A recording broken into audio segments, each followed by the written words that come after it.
Hi, Miguel. Let's take a look at your newest set of essays. You're writing a letter to your friend. Let's see what you said. Dear Joseph, I hope you're doing great. On this time, I'm writing to let you know that I started working in a new company called Homerlau. Okay, so the first part is fine. I hope you're doing great. That's friendly enough, so that's good. But the next sentence here, I'd like to fix this a little bit. We don't really say on this time. Also, when you're writing to your friend, we avoid this thing that we do in formal letters, which is stating the reason for our writing. So instead, we just phrase it a little differently, essentially. So it should be something a little friendlier sounding, maybe something like, Dear Joseph, I hope you're doing great. I have a lot of exciting news to tell you since we last spoke. More specifically, I started working in a new company called this. Okay, so that's how I would do this. It feels a little more natural this way. Okay, more friendly, more warm, more natural. As you may know, I was working for this construction enterprise that was famous because of their high compensations. Even though I was putting a lot of money in my pocket, the stress level was insane. It was affecting my welfare. I almost suffered a heart attack, and that day, my decision was made. I had to quit. All right, that's good. I like that part. It's very natural. Fortunately, I was hired by Pomerleau, and it is a dream come true. Not only because of all the new subjects that I've been learning, but also because the environment at the office is phenomenal. Okay, careful here. This isn't a full sentence, it's a fragment. There's no verb here. So I probably would have connected these two together. Okay? Let me explain to you how my typical day at work is. I start not getting at the project, that's a little awkward. How about I start what do you mean getting at the project? Do you mean like I'm not really sure what that means. Do you mean you get at the like the work, the construction site? That would have made sense. So I get to the site at 7. That would be fine. Then attend a few meetings. We're having lunch with my coworkers. After lunch, comma here, I reach the office, reply to some emails, and about 6 p.m., my favorite meeting begins. That's one where we plan the tasks for the following days. Uh, all right. You've got too many different ideas here. So look at this. It's a very long sentence. It's 3 lines long, and it's just I think you could have split it up into more manageable pieces. So after lunch, comma, I reach the office, reply to some emails, and about 6 p.m., my favorite meeting begins. And then here, not a comma, but maybe a colon. That's one where we plan the tasks for the following day. And I would have put a full stop here. And I don't really get this. Like, why are we including this into our workday? It sounds a little strange. Okay. What you could have said is we also decompress or we also de-stress with some video games like Video Up. I think that would have been nice. Okay. Let's see. All right. Pomerleau's branches are not around the downtown area where I used to live. Therefore, I had to move to a new place in the suburbs. It's a modern loft that contains a pool, a barbecue area where you'll be able to prepare our favorite dishes, and the most important amenity, a basketball court where we can play as many matches as you want. I challenge you, and you will be destroyed in the court. That's nice. I like that. It's been a while since the last time we met. Let's catch up soon. We both need it for sure. Okay, Miguel. All right, fine.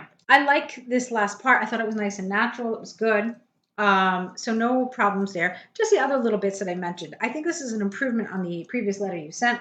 So nice job with this. Just be careful with some of the other aspects that I mentioned grammatically, okay?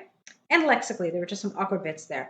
Also, just to be a little more, I'd say conservative, okay? This is an English exam, and so while we might sign off an email the way you just did here, I would probably recommend having a sign off like a your friend would be nice. Your friend Miguel, so it would be your friend and then comma Miguel, or much love Miguel, or even sincerely yours Miguel. Anything like that would be fine.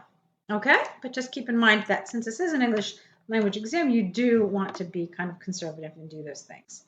Let's take a look at your essay about international and national travel in domestic travel. Nowadays, the amount of people who travel either domestically or internationally is increasing. Some people see only advantages in traveling, while others consider there are also some problems related. I believe that meeting new places gives you the opportunity to know new cultures. Additionally, we can also travel in order to study and improve a different language we are learning. On the other side, it is also true that taking a vacation can be expensive, and we also need a lot of planning in order to avoid crowded. You're missing a D here. Here. Places. Okay. Fine. I think it's a lot for an introduction. I am not wholly convinced that you need all of this in an introduction.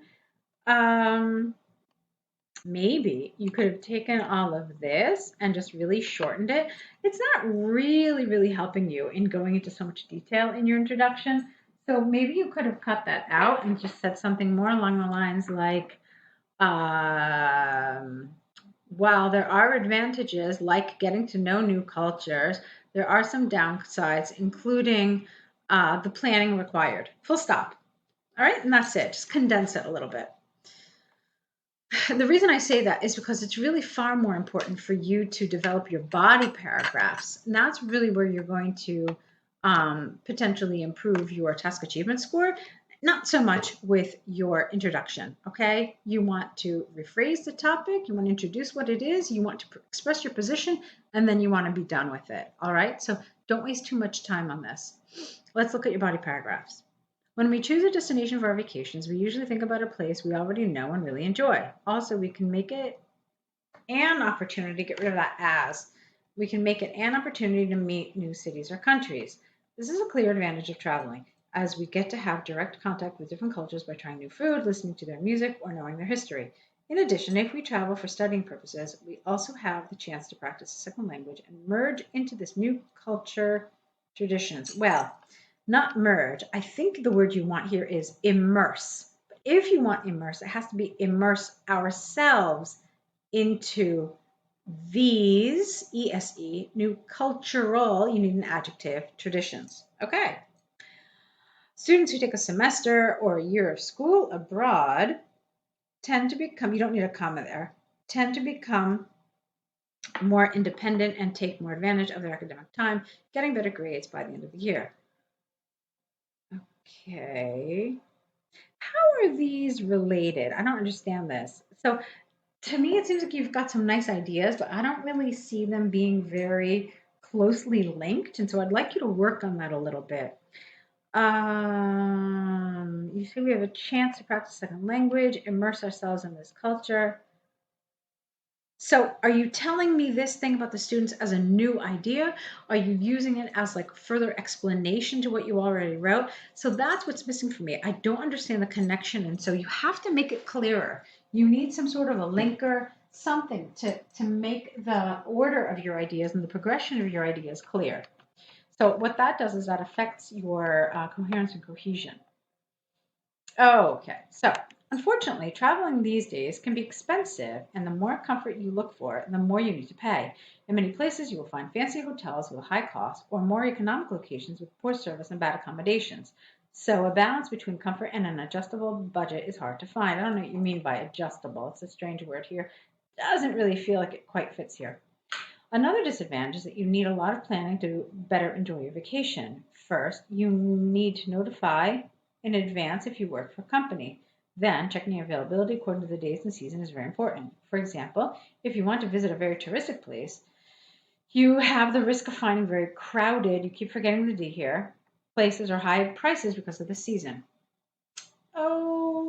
Okay, fine. To conclude, traveling is high on demand these days. On one side, there are some clear benefits like getting to know new cultures and improving, like in getting and like improving. So it has to be an ing. Your knowledge to academic experiences. On the other side, taking a vacation can be expensive and needs a lot of time and planning in order to fully enjoy them. All right, we don't really say on the one side, on the other side. We do this in a lot of foreign languages, but we don't do it in English. So that should have been on the one hand and on the other hand. All right, be careful with that. Um, let's see. Yeah, so I thought this was fine. I thought this was, generally speaking, good. Of course, I did mention to you some things some lapses in cohesion that I thought needed to be worked on, and I thought it was fine.